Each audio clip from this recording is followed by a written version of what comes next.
Dennis Prager here. Thanks for listening to the Daily Dennis Prager Podcast. To hear the entire 3 hours of my radio show, commercial-free, every single day, become a member of Pragertopia. You'll also get access to 15 years' worth of archives, as well as the daily show prep. Subscribe at Pragertopia.com. A good Friday to you. I'm Dennis Prager.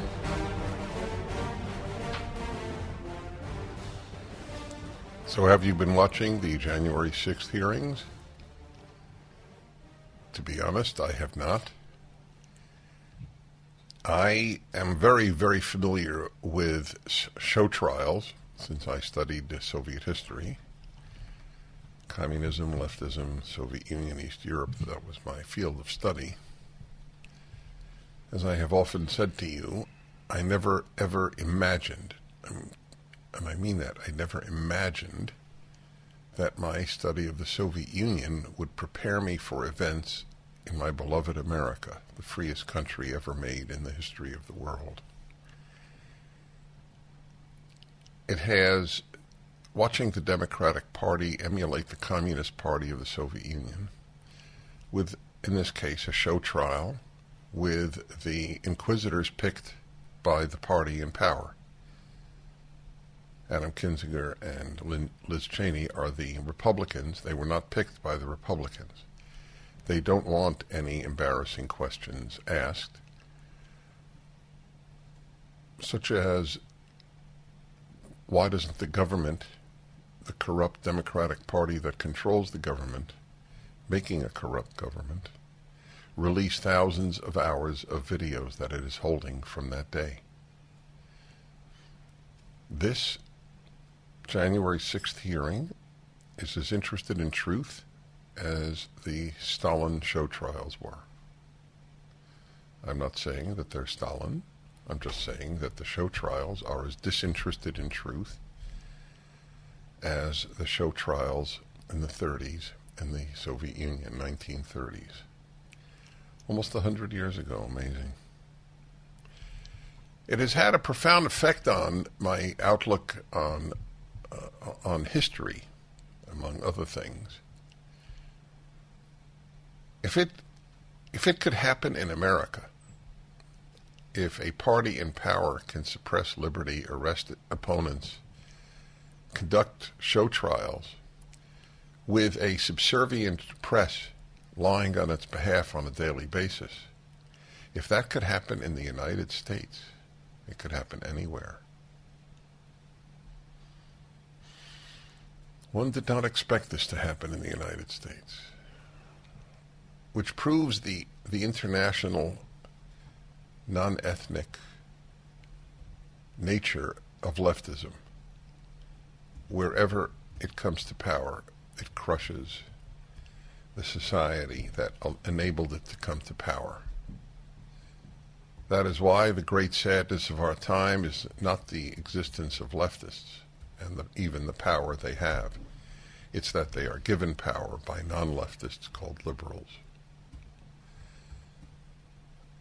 I know some sweet, dear people who will not vote Republican, even as they watch their schools pervert the exercise of education.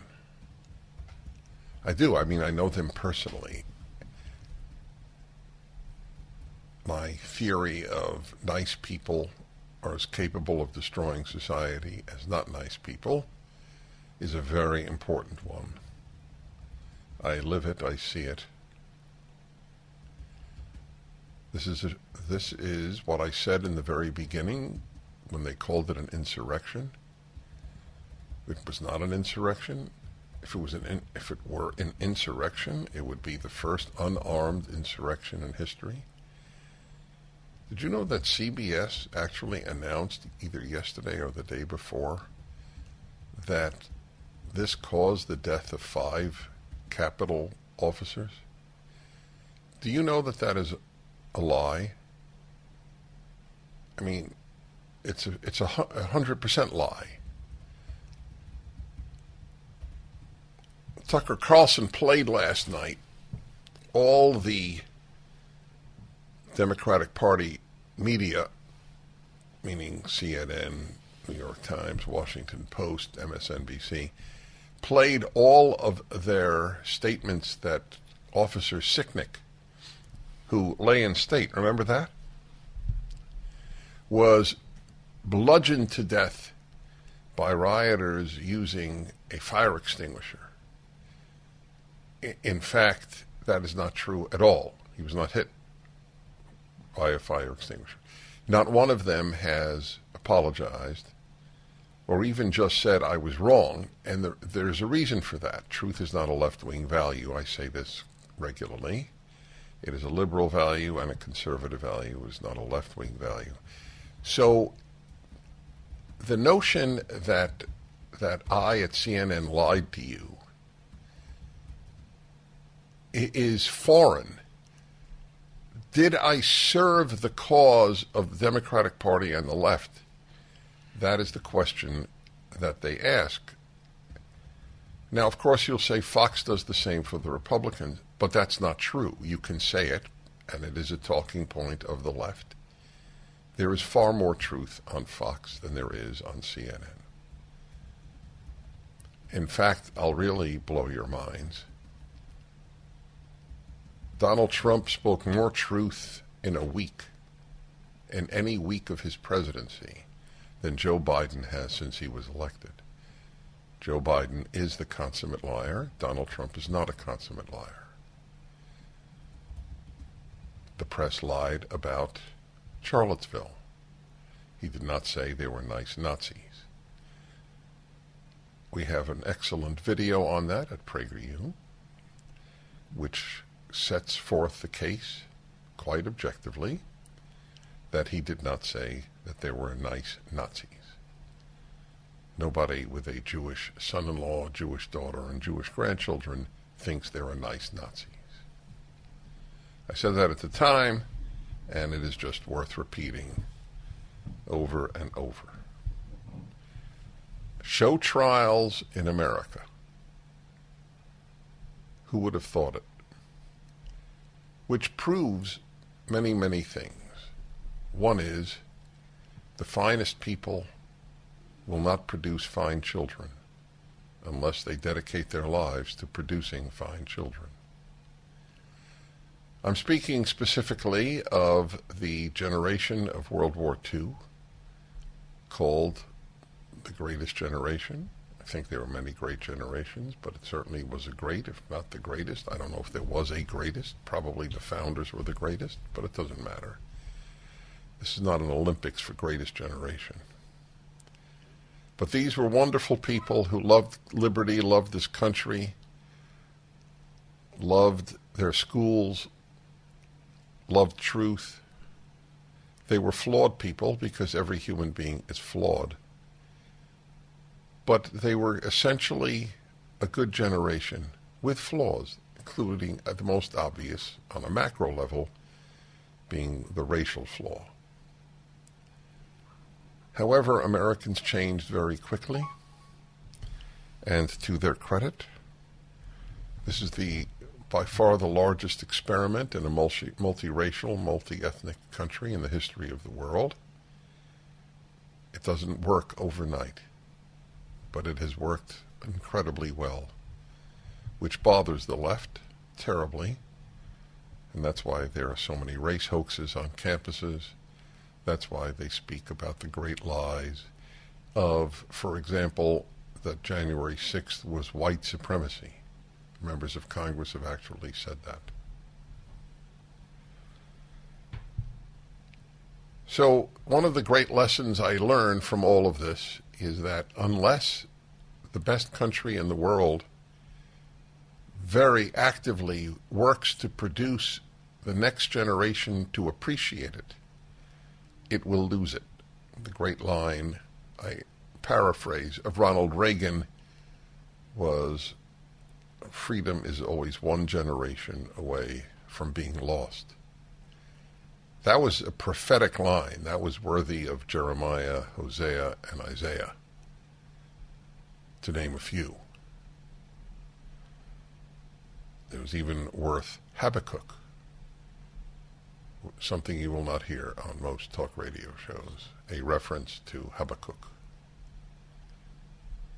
I think it's 3 chapters in the entire Bible. That is the lesson.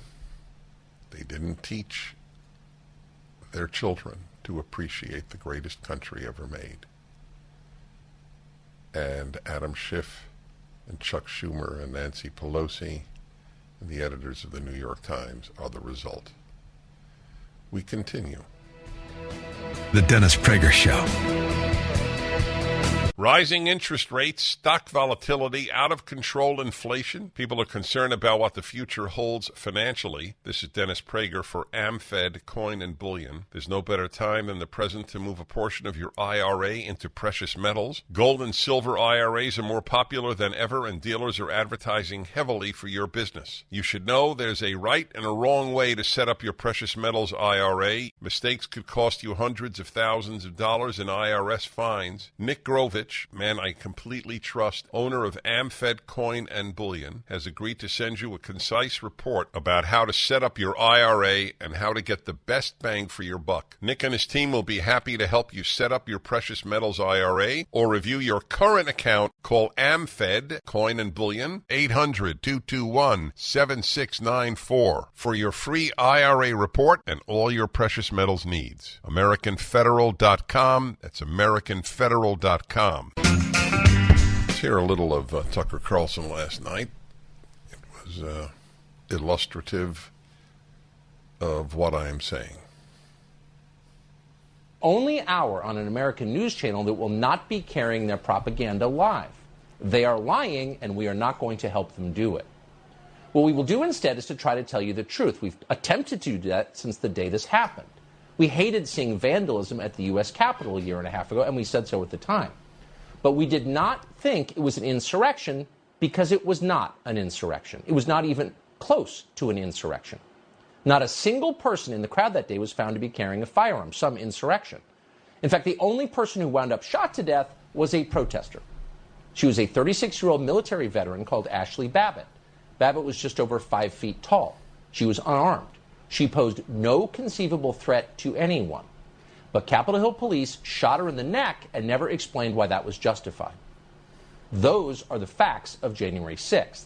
But since the very first hours, they have been distorted beyond recognition, relentlessly. Culminating with last night. Last night, CBS Nightly News told its viewers that insurrectionists at the Capitol on January 6th, quote, caused the deaths of 5 police officers. That is a pure lie. There is nothing true about it, and they know that perfectly well. Here's reporter Bob Costa, who should be deeply ashamed to say something this dishonest. Thursday's primetime hearing will take Americans back to January 6th, when an estimated 2,000 rioters breached the Capitol building, causing the deaths of 5 police officers. It's hard to believe he said that. Rioters caused the deaths of 5 police officers. You just heard CBS News tell its viewers that. This must be the big lie theory. The more bewilderingly false a claim is, the more likely you will be to believe it. Apparently, that's what they're betting on. In fact, precisely 0 police officers were killed by rioters on January 6th. Not 5, none, not a single one. So how'd they get to 5? Well, CBS is counting the suicides of local police officers that took place after January 6th. In some cases, long after January 6th. Suicide, unfortunately, is pretty common among cops. Policing is a tough job, as we've noted. But in these specific cases, the one CBS is referring to, the chief of Washington, D.C.'s police department told the New York Times that actually he had no idea if his officers were driven to kill themselves by January 6th. CBS just made that up. The 5th death that CBS News is referring to is of Capitol Hill police officer Brian Sicknick. You will remember his name. Sicknick's body lay in state at the Capitol after the media told us he'd been beaten to death by Trump voters with a fire extinguisher. Here's what they told you. Officer Sicknick died after being hit in the head with a fire extinguisher.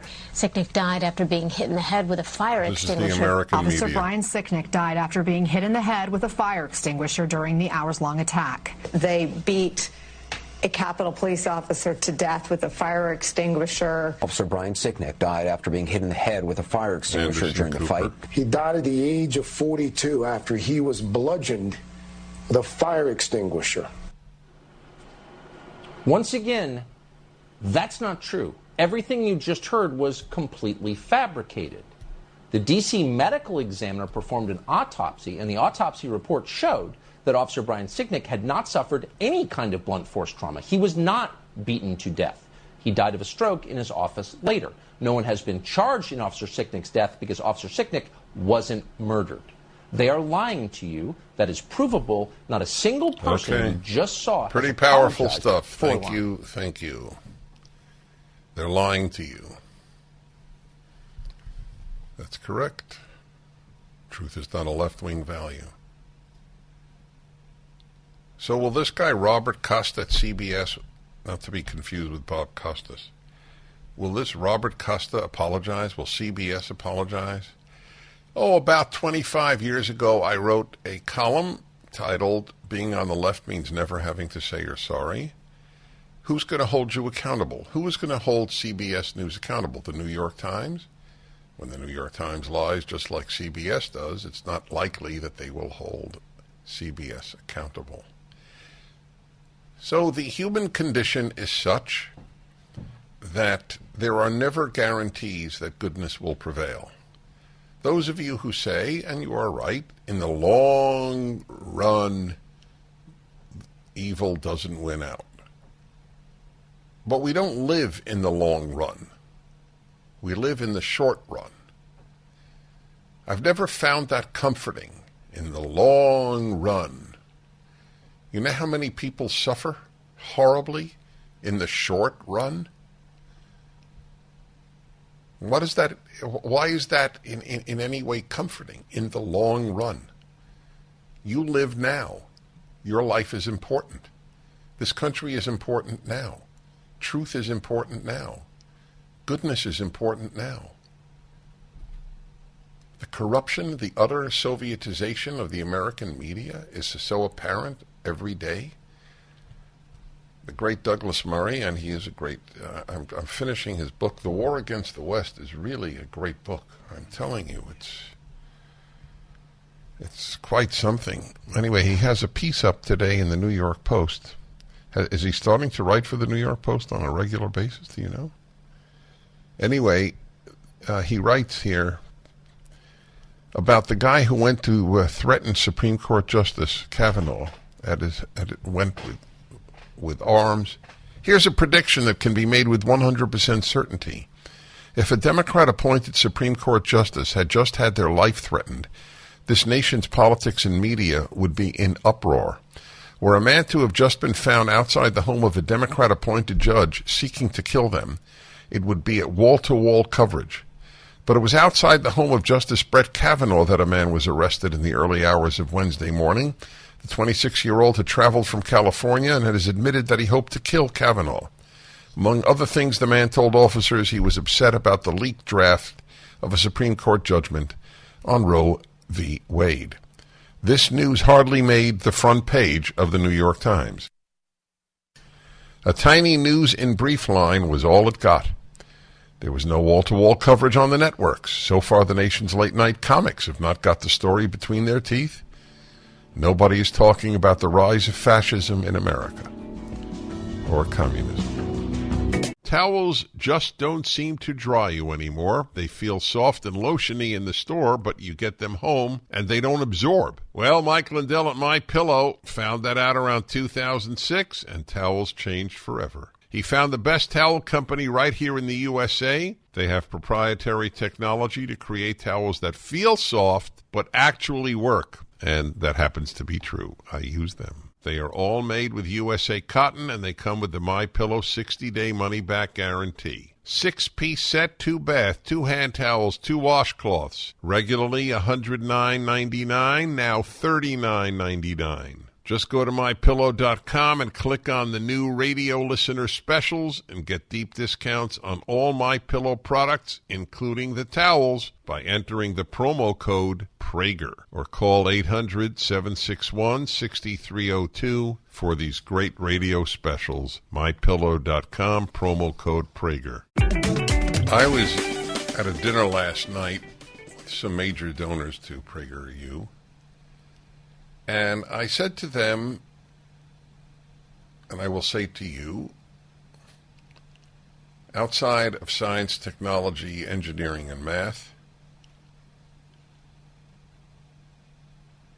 there's no question your son or daughter would learn so much more watching and studying the more than 500 videos at Prager U than going to a university in this country, with obvious handful of exceptions, truly handful. Something you should consider. It's free, so I'm not doing this at all with money in mind. It has nothing to do with money.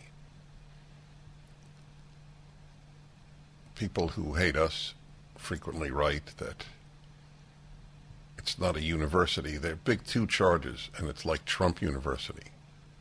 Well, you have to pay for Trump University.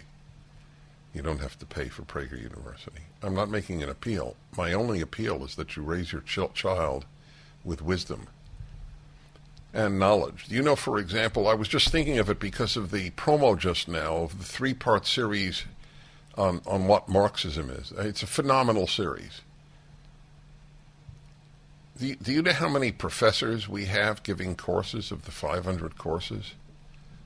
I would be surprised if 50 of the 500 courses are delivered by professors. He's at Clemson. We have Princeton, Columbia, Harvard, places that are by and large worthless today, but they nevertheless have some good professors. You should take the money that you would save, not to mention saving the mind of your child, saving their heart. You don't become a nicer person. Forget don't become wiser. You don't become nicer when you go to college. You're taught the source of ugliness, ingratitude. Talking about ingratitude, when I see Chuck Schumer, I see a profile in two things, ingratitude and cowardice. This man knows better. That's why I'm picking him. He knows how lucky he is to be an American. But he prefers power to decency. And to be a Democrat today, especially in a leadership position, means that you have to forsake gratitude and decency. Listen to what he said. I want to tell you, Gorsuch, I want to tell you, Kavanaugh, you have released the whirlwind, and you will pay the price. What a lowlife. Truly a lowlife. Calling them by their last names, threatening them. But it means nothing. This is honey to the people on the left. It's sweetness. It is not easy to make good people. Schumer's parents are an example. It is not easy to make good people. This is the theme of my life. And if you don't, the whole society will pay. Oops, I just paid a price. Banging my mic.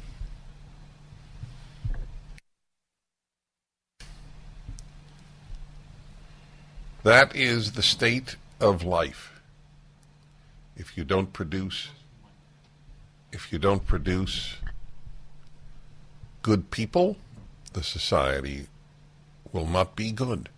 What I just said is so obvious that I feel self-conscious in even saying it.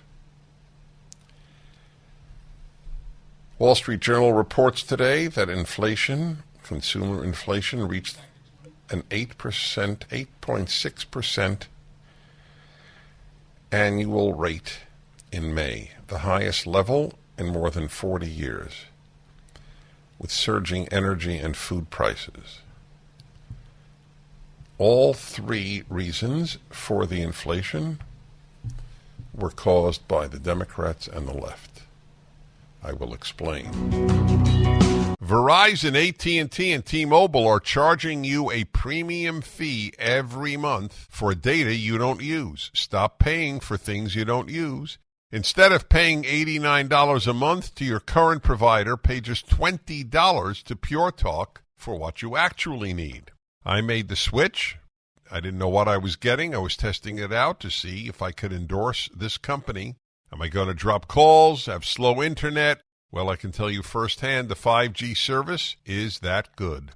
Switching to Pure Talk was that easy. If you've been sitting on the fence, time to take the leap and start saving money every month. Just dial pound 250 and say Dennis Prager, and you'll save an additional 50% off your first month. With Pure Talk's no-risk money-back guarantee, you won't regret this. Dial pound 250 and say Dennis Prager. Sign up and save an additional 50% your first month.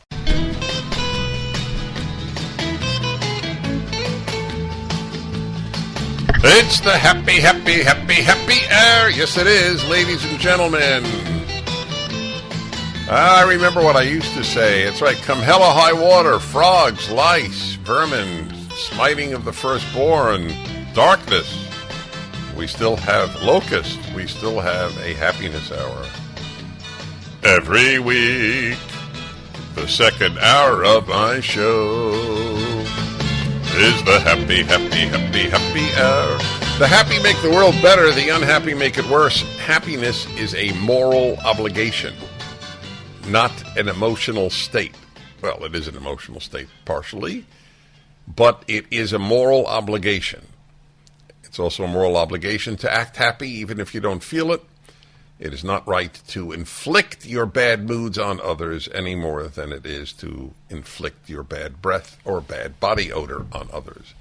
Hence, we shower and engage in dental hygiene. Oof, that was a good one. Dental hygiene.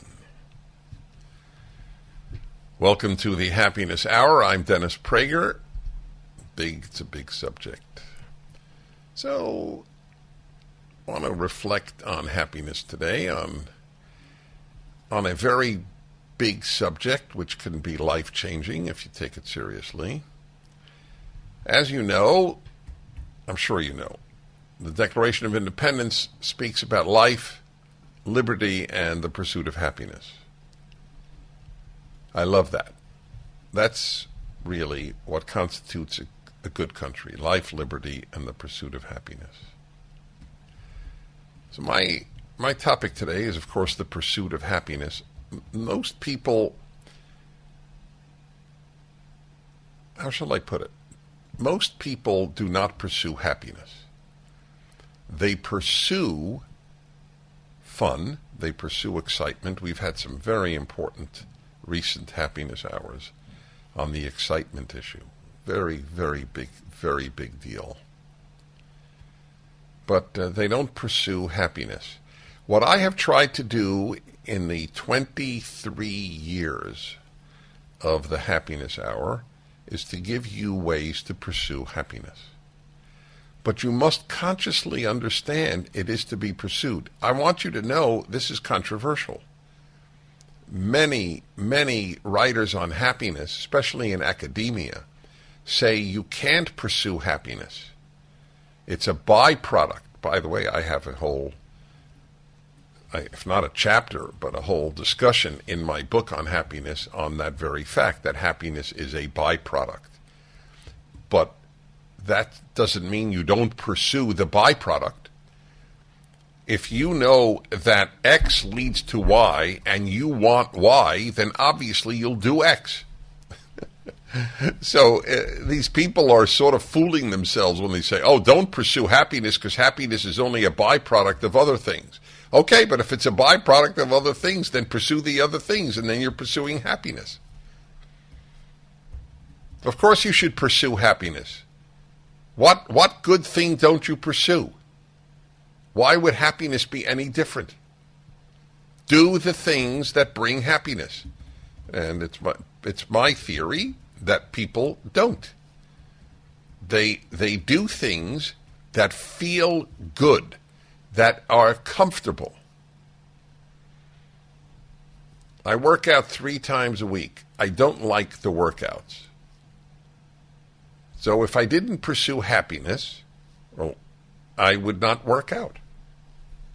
Because I'm happier as a result of working out. I'm in better condition. I have a tremendous amount of energy. I bless God for it, or nature, or luck, and my trainer. A lot of things go into it, including luck. I have no doubt about it.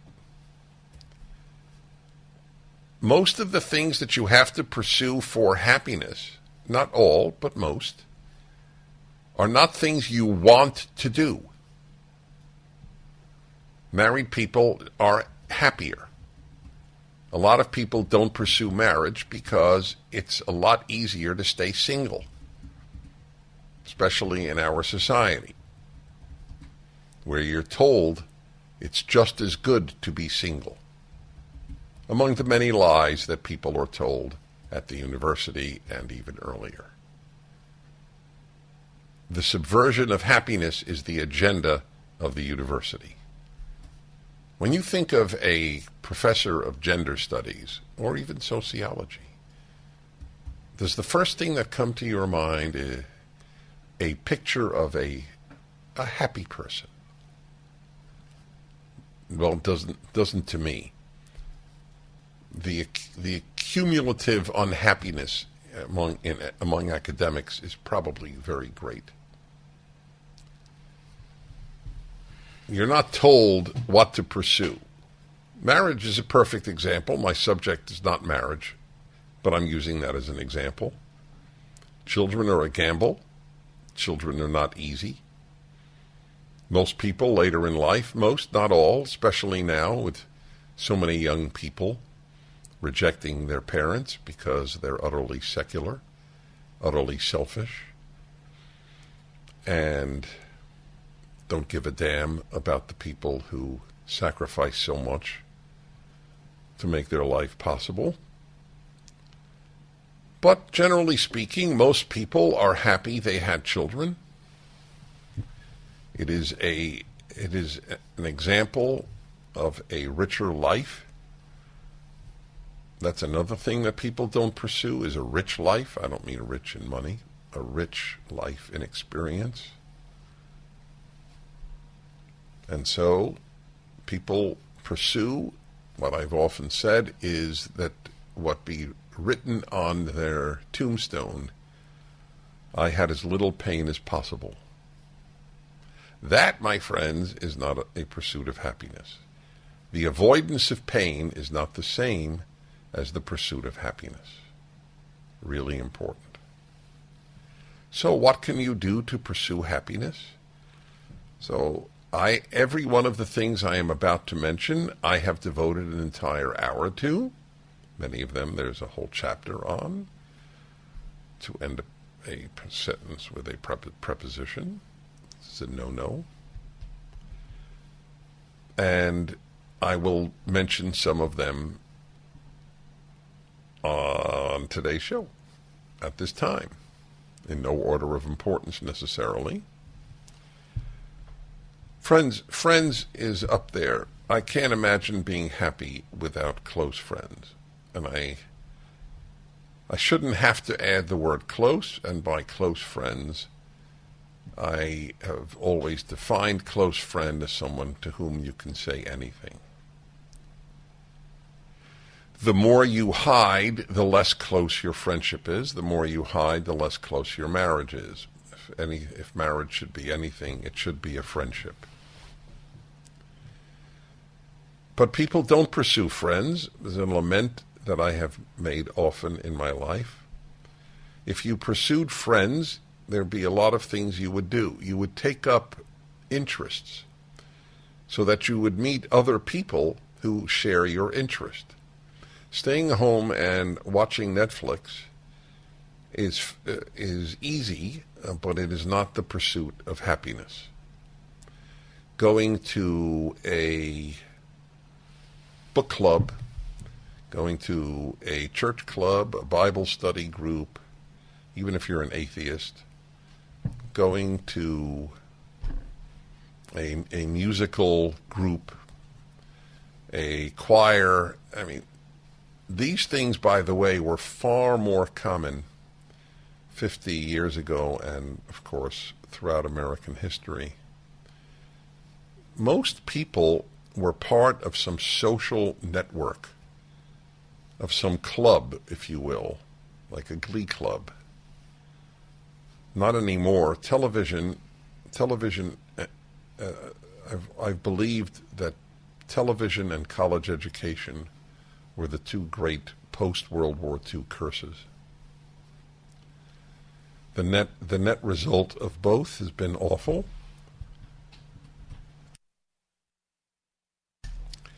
And you have to ask, and you should ask yourself, what do I do to pursue happiness? Another one, in addition to pursuing friends, and I'll get back to that, is religion. People think religion is only for people who are firm believers. It's not true. Religion is for people who want to delve into the great issues of life. That's what a Bible class should be about. It shouldn't be just about the faith. It should be about all of life. What does the Bible say? That's why I'm writing my Bible commentary. Because what it says can fill your life with happiness and wisdom.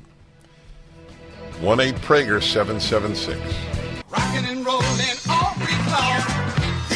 Happiness Hour on the Dennis Prager Show, the second hour every Friday. I'm arguing for the pursuit of happiness. This was a normative teaching in the past, certainly in America. That's why pursuit of happiness is in the Declaration of Independence, life, liberty, and the pursuit of happiness. It was also called the pursuit of a virtuous life, whatever the term was. That is what the parents' obligation and school's obligation were perceived, and the church's obligation were perceived as being. Lead a person to a rich, happy, meaningful, virtuous life. We have none of that now, and then we have the highest suicide rate among young people ever recorded in American history. We have the nihilists who are robbing children of basically their chance at happiness. I always debate whether I get into anything political on the happy hour or the happiness hour.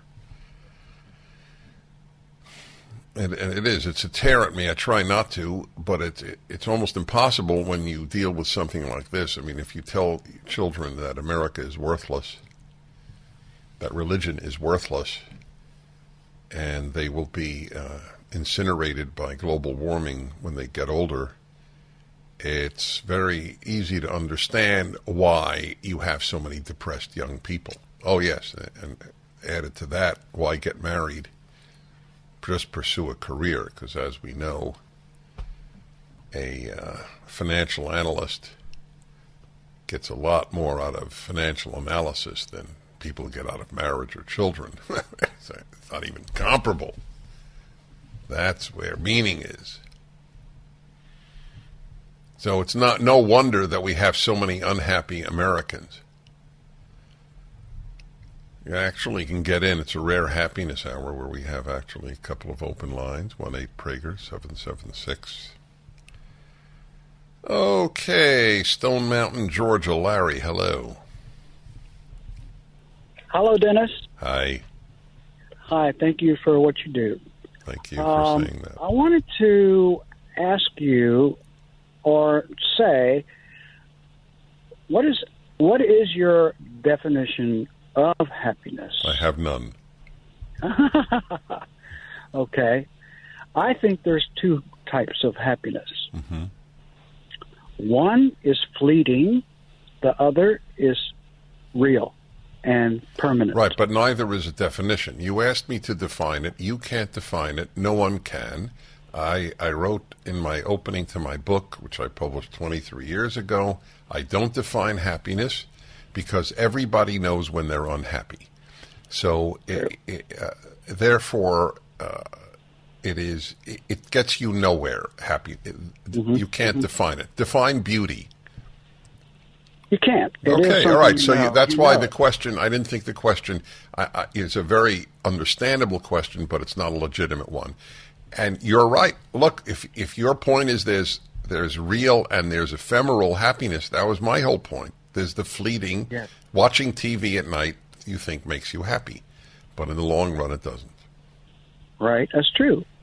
So I think, or what I know from my own experience, is that if I pursue happiness, anything in this world, things, people, jobs, whatever you want, money, that can come to an end in a second.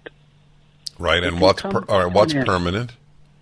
Self-knowledge, knowing the truth of yourself, knowing yourself. As Socrates said, know thyself. So right. I'm not sure that knowing yourself is sufficient. I think it's like oxygen. You need it, but you also need other things. Well, I think that's the first thing that you pursue is self-knowledge. Everything else falls. Right. And how do you pursue that?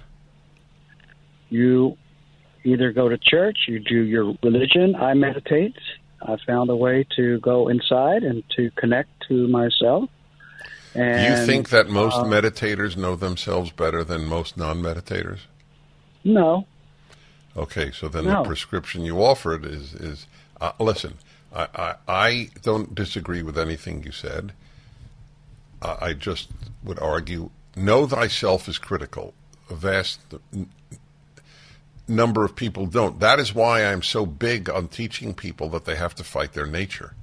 If you don't know how your nature, your own very own nature, leads you astray, you can't know yourself. When I listed the 7 deadly sins, that was an example of do you know, not you, my caller, but anybody, does one know that one's nature inclines one to that list of gluttony and envy and etc.? Do people know what they're composed of? I debated this week, and we're going to get it up online. I want you to watch that debate. Whether people are innately good. You can't know yourself if you think that.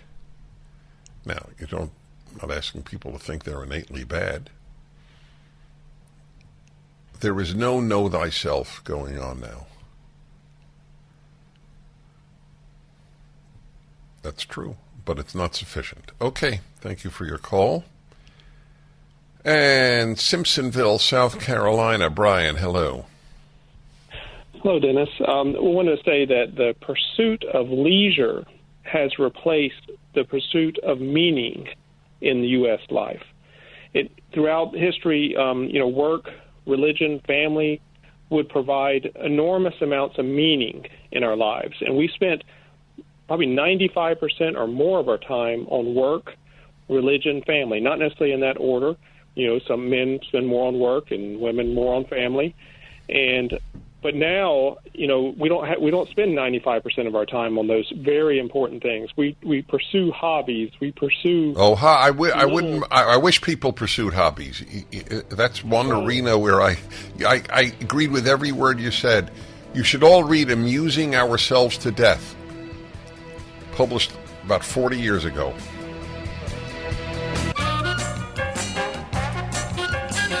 Hello, my friends. Final segment of today's Happiness Hour. I've been making the argument that you need to pursue happiness to attain it.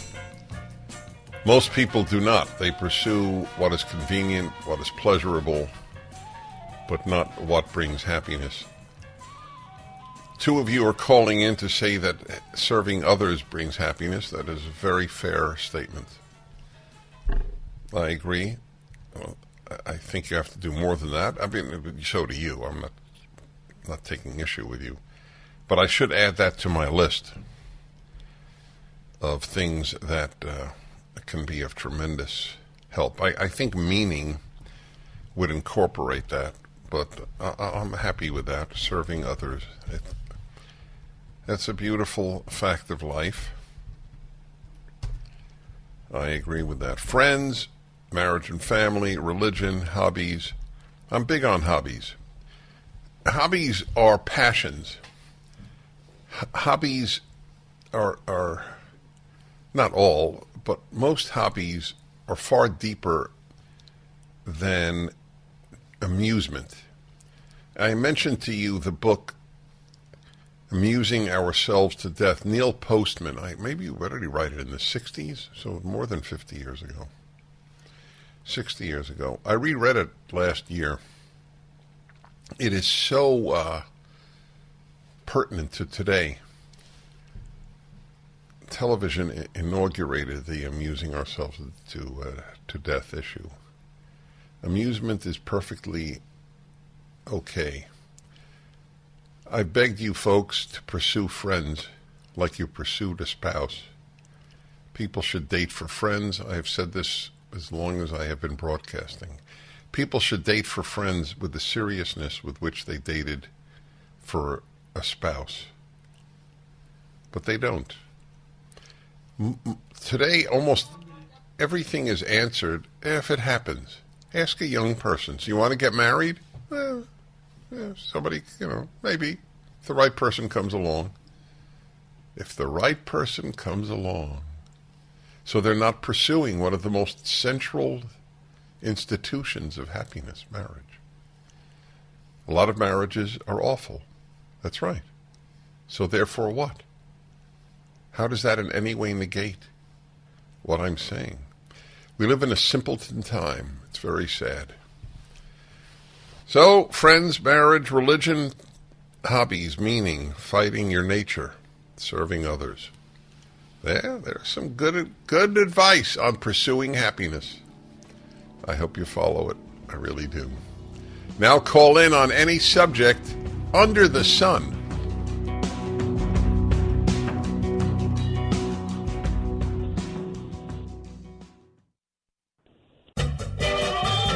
So I did a lot of research during the break on the American Academy of Pediatrics, and a lot of good things read in what I have found. At the same time, here's from the New York Magazine, August 2021. The American Academy of Pediatrics said that everyone in school over age 2 should wear masks regardless of vaccination status. And the CDC later took up that recommendation.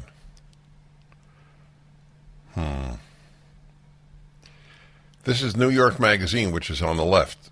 I just want to make that clear. It's not a conservative source. After the CDC and the American Academy of Pediatrics issued their student mask guidance, and this is 2021, I contacted both organizations, the writer writes, asking for the evidence or underlying data upon which they base their recommendations, that every student 2 years of age and older wear a mask. The AAP did not respond to multiple requests. So, okay, anyway, that has nothing to do with the subject where I was very happy to learn from the pediatrician who called in. The former dean of Harvard Medical School, Jeffrey Flyer, wrote, "We lack credible evidence for benefits of masking kids aged 2 to 5, despite what the American Academy of Pediatrics says." On the other hand, they did take other positions like schools should open, so it's a mixed bag. But it has nothing to do with the bigger problem that I had raised, and which the pediatrician set me clear about being able in the state of Washington to remove a girl's breasts without parental concern. Okie dokie, everybody. take a light question here. Pacoima, California. Johnny, hello. What a listen, Dennis. Love you, man. Thank you. We met before over in Beverly Hills, man. Over at the rally over there. You took a picture with me. Oh, good. Glad. Yeah. Happy we met. Listen to you every day. Thank you. Yeah. Hey, I got a question, man. When you would say you traveled a lot when you were younger. Did you? I don't know if it was business or vacation, but when you traveled, did you find it more fun when you would not book your accommodations, like pre-book them, or did you just book them before you went, or did you just wing it and find it more fun, wherever you were at? Yeah, yes, that's a great question. So when I was before I got married at 32, I winged it completely. I would stay wherever I was as long as I wanted to, and then if it was in Europe, I would take a train. By the way, I've traveled as much when I got older as I did. There's nothing I can do, by the way, folks, about the banging my mic, just for the record. Don't think it's some bizarre idiosyncrasy of mine. It's on a stand right in front of me, so any movement of my hand will risk that noise. I just wanted to make clear why that happens. Anyway, then when I got older, I would book. I wouldn't book a tour, but I did, of course, know how long I would be in any given place. That was not winged. Wonder if there's anybody who has traveled a lot. I don't mean as much as I, but a lot. I wonder if anybody thinks, when I look back on it, it really didn't add that much to my life. I don't think there's anybody who would say that. The reticence to travel is usually, I'm not going to take extreme examples, but is usually a statement of somebody who's giving in to the ease of staying home. It's much easier. I go on the road almost every week of the year, which reminds me, you folks in South Carolina, I'll be in Greenville next Thursday night. Go to the station's website and you can get information. Haven't been to South Carolina in quite some time. It's a very popular state amongst those of us who live in police states. A lot of, I can't say a lot, but two people quite close to me have moved to South Carolina, at least two, from California. I got to believe there's a real movement of people to South Carolina. Anyway, I hope to see you on next Thursday night. Okay, let's see. Where are we here? Okay, Steve, Santa Clarita, California. Hello. Oh, hi, Dennis. We have the 4th of July coming up, and I hope that you'll encourage your listeners to host 4th of July Seder that you promoted years ago. Did you use it? Oh, yeah, I've used it, multiple times. We have an annual 4th of July parade here in Santa Clarita, and we have friends and family gather down in a park near the beginning of the parade about 8 o'clock, and I'm going to do it again this year now that they're going to have the parade again. So I thought about it this morning, and it's a great way to share America. And yes, thank you for noting that. Go to prageru.com, 4th of July. It's bottled on the Seder. I think we call it order, because that's what Seder means, order. If we don't have rituals, we will lose our holidays. If we lose our holidays, we lose our country. could be a dream. Sweetheart, hello, hello again. Shaboom, and open we'll meet again. Boom. Well, I assume this is a 50s melody, right? I love it. After classical music and 50s rock and roll, that's my favorite genre. Big gap between Beethoven and this. 54, yes. It's happy. It's a happier time.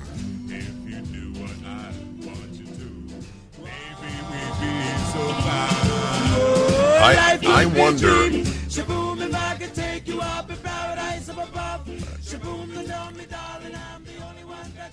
about the size of government and the happiness of its citizens. Is there an inverse ratio? Is there a direct ratio? For me, there's no question it's an inverse ratio. The bigger the government, the less happy people like me who love liberty are. I want to be as unconscious of government as possible. I want to think of my family, my friends, my synagogue in my case, or your church in your case, my Rotary Club, my Lions Club, my Bible study class, my music.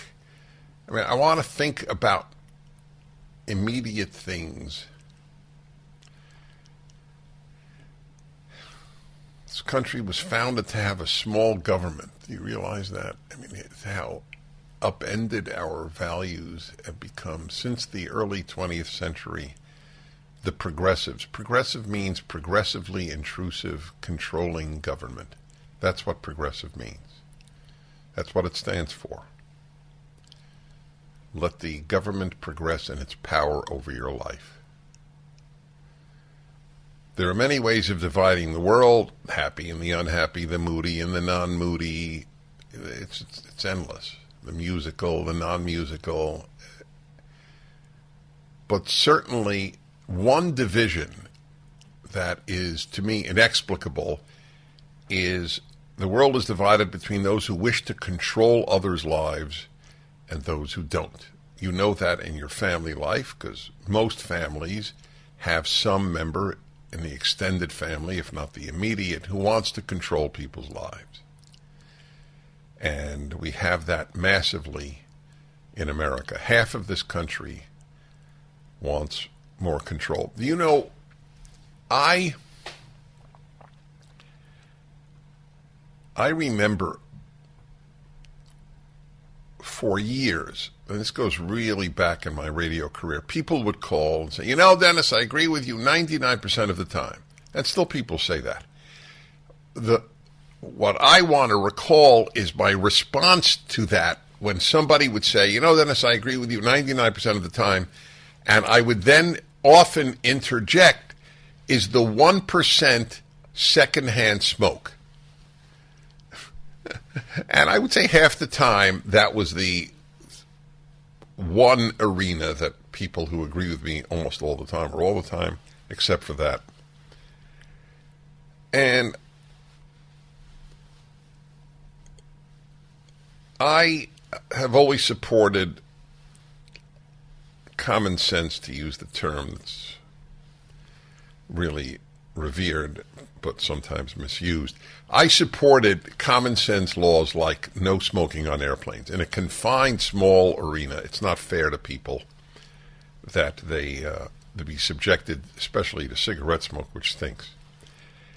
So I got that. But I knew in my gut, as legitimate as some of the concerns were, although I don't believe the health concerns are legitimate, I don't believe 50,000 Americans die a year from secondhand smoke. I think it's another lie of the medical establishment, which views lying for the sake of health as a moral good. But I knew when Burbank, California, near where I am right now, When Burbank, California, one of the most woke cities in the country, by the way, when it banned cigar smoking in cigar stores, I knew we were headed down a very, very bad path. Most Americans supported it because in the name of health, deprivation of basic rights is justifiable in the minds of most Americans. And that was the preparation for the lockdowns and for school closures for 2 years. I think secondhand smoke opened the door to we can do anything we want to you. We can deprive you of any liberty if it's for health's sake. Just a thought. Hi, everybody. Dennis Prager, the hour you call in on whatever's on your mind. And we go to Fort Worth, Texas. Kim, hello. Hi, Kim. Hi, Mr. Prager. It's such an honor to speak with you. Appreciate that. Thank you. So I was calling you because I have a 15-year-old daughter that the left has already kind of gotten in her head, and I'm curious what would be the best Prager U videos to start her with. Well, it's an unanswerable question, but I can give you some guidelines. The first thing you should do, and which will take you a little while, but you now have more than 500 up. So I know there's so many. That's why I'm like, I don't know where to start. Okay, so what I generally recommend is that you begin with non-political stuff. Okay. So for example, I have videos on happiness, and that may well be worth her watching. That way, I become a little more lovable. By the way, I just want to make clear, I only do 1 out of 10 videos. I mean, you know, okay. So there are 450 videos that I didn't do. I'm just using me as an example because I do non-political as well as some political. So you have to look at the list and decide what you think is most would get her on board, not to be defensive at the from the very outset. So that's how I would choose. Or has your home been at all religious? Oh yeah, well, I mean, she's grown up her whole life that way, and now all of a sudden she's telling me that she's an atheist. And right. Okay. Well, it's worth then. It might be worth showing some of the videos on God's existence, and or even my videos on the 10 Commandments, so that it's not pushing any religion down her throat, but it is making the case for why these things are terrific. Or even, more controversially, but more important even, if God didn't say do not murder, is murder wrong? I mean, but what you need to do is talk about it afterwards. Okay. That's really important. Or some of the videos defending America. I mean, so take a look at the list. We're very proud of it, and let me know in about 2 months. I'm very serious. I'd love to hear from you what progress you made with her. God, she comes from a religious home. She's 15, and the left has already gotten to her, as her mother just said. That's exactly right. That's what happens. So she's an atheist now. I mean, most kids go through an atheist period. I understand that. But it is really remarkable when you think about it. You go to school and they teach you to be an atheist. There you go. That'll really help you in life. Think about that. Okay, Philadelphia, Stan, hello. Oh, no. I pressed the delete button by accident. It's so easy to do with this new thing. Missed it by that Yeah, no, much. I missed it by a lot. Anyway, I remember what Stan was going to ask me. Why don't I think that Donald Trump should run again? So I have made the case on maybe one or two occasions. Very briefly, I want to make clear, if he runs, I will passionately support him. Number two, I think he was the best president the country had since Abraham Lincoln.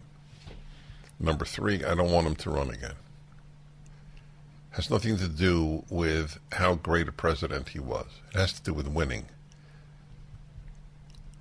There is an existential, to use the left's term with regard to climate change, there is an existential battle for America.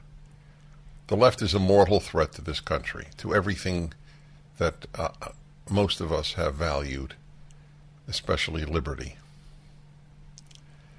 So, if the Democrats win again, it's hard to see the way out in the lifetime of most of you listening. I want a candidate who will win. And I think that Donald Trump is, in that regard, it's very hard to say. He will bring out Republicans who otherwise might not have voted, and he will also suppress non-Republicans who would have voted for another Republican. So I don't know. I'm not a prophet. I can't say, but I know this. If Donald Trump runs, it is somewhat of a gift to the left because all they will do is talk about Donald Trump. Most of it will be lies. Most of it will be calumnies. Most of it will be smears, but that's all they will do. If another Republican runs, they will try to smear that person as well, but it won't be as effective. And he does have an abrasive personality, which is part of his appeal, by the way. Nancy Pelosi is not abrasive. Chuck Schumer is not abrasive. Adam Schiff is not abrasive. I mean, on planet Earth they are. Nevertheless, he is particularly so. I don't care. Well, I do care. I take it back. But I know that I can't have everything in any arena of life. It's just the way life works. So when people have said to me for 4 years, oh, if only Trump didn't tweet so much, I would say, yes, I agree with you. But everybody is a package. That was the term. I've used that on the Happiness Hour. Everybody is a package. You can't say, oh, this is a great person except for, or I would love him or her if it weren't for. But the fact is that for is part of who everyone is or that person is. Back in a moment. Dennis Prager here. Thanks for listening to the Daily Dennis Prager Podcast. To hear the entire 3 hours of my radio show, commercial-free, every single day, become a member of Pragertopia. You'll also get access to 15 years' worth of archives, as well as the daily show prep. Subscribe at Pragertopia.com.